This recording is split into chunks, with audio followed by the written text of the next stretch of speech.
Second bowler यहाँ पर आजाद striker की ओर से सामने बल्लेबाज संजय पहले गेंद लेकर नेशनल कोर्ट के लिए ये वहां पर एक रन का निकाल पूरा किया ये वहां पर कॉल लेकिन यस वहां पर फील्डर मौजूद कोई भी वहां पर एक्शन देने के मूड में नहीं। वहां पर यस मात्र एक ही रन वहां पर चुराया। यहाँ पर टीम का खाता खुला इसी के साथ रांका फाइटर्स का और संजय का। अगले गेंद लेकर चले गेंदबाज अभिषेक सामने न बल्लेबाज अडोप उछाल लेता हुआ सीधे विकेट कीपर शैलेश के हाथों में और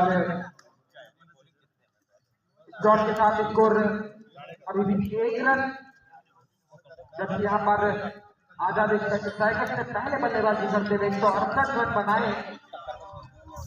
इसमें तो शानदार 69 रनों की पारी अरशद ने खेली और 62 रनों की पारी शिवम ने शानदार बल्लेबाजी दोनों ही बल्लेबाजों के दौरान देखने को मिली। और अब पारी है रांका फाइटर्स की।